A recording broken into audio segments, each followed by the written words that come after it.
everyone, it's Jenny Nemeth here. Okay, so I'm going to do a video on the 6 steps to a spiritual awakening. Okay, I actually saw this video on YouTube probably a couple of weeks ago. I cannot remember who it was. It came through on my feed, and I just remember thinking, wow, I really did resonate with it. And it has helped me to understand a lot of what I've gone through and why I've gone through it and what I'm still going through. Okay, so a spiritual awakening is obviously when you have that aha moment and something in your life just says, okay, so I need to change, or something in my life has changed, or my belief systems have changed, and you start to realize that there's just more to the world than what you generally have believed most of your life. Okay, obviously each one of us have different stories, different upbringings. So even though I'll tell you that the steps that apparently most people have gone through doesn't mean all. Okay, some of you might go through step 1 or 3 first, and then 1, and then it might be all over the place. So this is not like the Bible of how it happens. This is just the experience that what I was told, and actually what I went through. So I'm just going to kind of give you a bit of my experience. Okay. So this is basically when you have, again, that aha moment, you have a bit of a shake up in your life, and something says to you, okay, things in my life are about to change, my belief systems have changed, and you're now woken up to the fact and the reality that we are all spiritual beings, the fact that we evolve, our minds change everything for us, the fact that we can manifest actually everything we want, and we are in control of our destinies. Okay, so that's obviously step 1. So step 1 is having this moment. Okay, mine happened good 10 years ago. Okay, in fact, mine actually really and truly started happening when I was a child. Okay, I kind of realized that I didn't fit into your norm. Okay, I was a child who really did enjoy reading books on the occult, and I was quite drawn to, the afterlife and psychics and ghosts and things like that. So even though that wasn't my actual aha moment, it really did start back then. Okay, I went through phases of being the goth, and was obviously trying to find myself. And yeah, so a good 10, 12 years ago was when I had my aha moment. Mine happened with, just having a moment where, I had a massive argument with someone, and it really shook a lot of my beliefs. And then I found out that I was wrong, which upset me even more. And I then prayed and cried. And that night, and I said, you know what, God, if you want me to understand you, or understand what it is I'm meant to do in this world, then I put you in charge, because I'm confused and I don't know what's going on. And he did. He really, really did, and he helped me. And so yeah, so that's your first stage. Okay, it's when you actually have this aha moment, and you start to realize that maybe everything you've believed your whole life is not exactly true, and something just, you have that moment. Okay, so step 1. Step 2. Okay, so now that you've had this realization that I actually have got more control over my future than what I thought, this becomes the very exciting stage. And stage 2 becomes very exciting, because all of a sudden you start to talk to your angels, and you become what they call a newborn. So, like in Christianity, you find you have your friends that, have become that newborn Christian, and everyone's like, oh God, here we go, another newborn, because they're so super excited, and they find Jesus, and they find God, and, that they're happy clappy all of a sudden. Spiritual awakening is to, you do the same. Okay, you're also going to have that happy clappy moment in a different way, but like everything starts to align. Like, you'll pray for a sign, or you pray for a parking to open up, and a parking opens up, and you really are in this really exciting stage in phase 2, and synchronicities are just there, and they're strong, and everything is happening, and it's just really, really amazing. And then you get to stage 3. Stage three. Okay, so stage three is called the dark night of the soul. It is when you have to do shadow work. Now, first stage obviously can happen, within a couple of days, 2 weeks. Okay. Second stage can be a couple of months. So you have that like external bliss of this like woohoo, highly vibed moment that can happen for a couple of months. Stage three. Stage three can last for months to years. Set that one out. Years. Mine lasted 10 years, at least, maybe longer. Dark night of the soul, shadow work. The stage you do not want to go through, but have to go through. It is so, so important to understand your karmic cycles. It's really important for you to understand why you're not able to get everything you want. So even in the beginning, you can quickly manifest a parking spot. All of a sudden, you just get whooshed up and into this life where things just go wrong. You all of a sudden start dating the wrong people. The lessons that come in is harsh. And I mean, my friends eventually started to think that I was cursed because I had such bad luck for such a long period of time. I just kept on dating one narcissist after another narcissist, just one bad relationship after another. And that really and truly was tough, okay?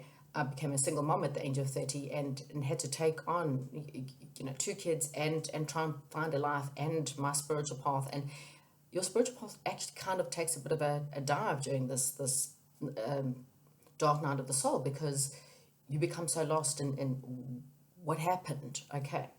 And it's like someone kicked you off a cliff and you climb up and then, just when you feel like you're starting to see the light, someone comes in and says, no, not yet, and throws you back down the cliff. And, you feel like you did that. And like I said, mine happened for over 10 years. And really and truly, that is really and truly to teach you some strong lessons, okay? There's a lot of abandoning, so you could have, like I said, one relationship after another just really, really end, a lot of pain, a lot of hurt. You might have abandonment issues that you need to deal with during that time. It's really, really exactly that, the dark night of the soul. So yeah, that's stage three. Not nice, not fun, but it's important. Okay, it's important for your spiritual growth. Things can't just all be dandy. Some people could say, well, it's a test of your faith. I don't believe it's that. I just believe that in order for you to grow as a soul, okay, and that's the purpose of having a spiritual awakening, is that you really want to obtain this awesome aura and this beautiful soul. And in order to do that, you really need to learn some lessons. And it's about digging deep and going, okay, so why am I constantly having failing in relationships? Do I give too much? Am I gullible? Do I not love myself enough? Okay, so stage three is a necessary biggie, not nice, but a necessary biggie. Stage four, for me, was worse, believe it or not. Okay, because stage four is the cocoon stage, where all of a sudden everyone disappears. It's like you have, for me, 10 years of drama, having all these people and these fighting and these dramas and the drinking and the partying and the, just rah, rah, rah, rah, rah. And then everything goes quiet. You literally go into cocoon. Now, this can also last a couple of months to a year, depending. It's not as long, thank goodness, but it's obviously even more important because your body now needs to rest. It's now gone through everything. You've gone through your karmic cycles, and now you need to rest. And you also go through that process of reevaluating and understanding, okay, what's happened. And the best way that they do it is they slowly but surely people start disappearing, okay? Some people have this as they force into the aha moment, okay? That's why I'm saying some people will start with stage three first because of the fact that they just needed to go through this before they had that tower moment. Everything falls down and then they get the aha moment. That's why I said everything does change. But yes, so stage four, not the best because, like I said, slowly but surely you'll find friends start to disappear. You just don't date anyone, or you just don't want to date anyone. You might go through a little bit of depression. It's just literally, it's a cocoon stage. It's now time to sleep. It's time to rest. Don't fight it. Okay? The longer you fight it, the longer the cocoon period. Okay? My one, was all great and fair and well, and as I said, it has lasted me a little over a year. And you might even begin to feel like God's disappeared from you or he's abandoned you in complete, and he hasn't. It's just you need to rest. Your body needs time to get over what you've just gone through, okay? I think maybe the longer dark night of the soul that you have to go through, maybe the longer time period that your cocoon stage might happen, okay? Again, it's a necessity for your soul. Don't fight it, okay? The best way to get through that time is to meditate. Again, the quicker you get your answers and the quicker you start working through your shadow self, the quicker it ends. Okay. Stage 5. Okay, so stage 5 is kind of where I'm at. I'm climbing out of stage 4. The light's there. Stage 5 is kind of like stage 2, but not so raw. Okay. So you kind of now go, oh, well, I can get the parking lot, and you understand again, but you become a lot more grounded, like you are a lot more solid. You've done your work, you understand yourself more, you know what you're willing to accept and never ever accept again, and now you're ready to come out. Okay, so just picture yourself now climbing out of this cocoon. You start to see the light. You're not completely out the cocoon, okay, so you're kind of like in between, but you're starting to actually see the light, and it's the beautiful colors. You actually start to feel happy. You start to love yourself. You start to feel a lot happier within. You start to see your beauty, so therefore you start to shine. So your colors just start to come out of this darkness. So again, it's kind of like the stage 2. Like all of a sudden things start to come to you. Synchronicities start happening again, and you start to notice things again, and your meditations go deeper, and you really start to feel this beautiful bliss inside, okay? So stage 5 is a nice one, and it's a nice little thumbs up after everything you've gone through, okay? You start to manifest again, but you start to realize that your manifestations are more deeper. The things that you want are not the same. That the person who you were in stage 1 to the person who you are in stage 5 are different people. Okay, your likes have changed. Your relationships will then change, because you will no longer ever want to even entertain friends, family members, or relationships that were anything like your past.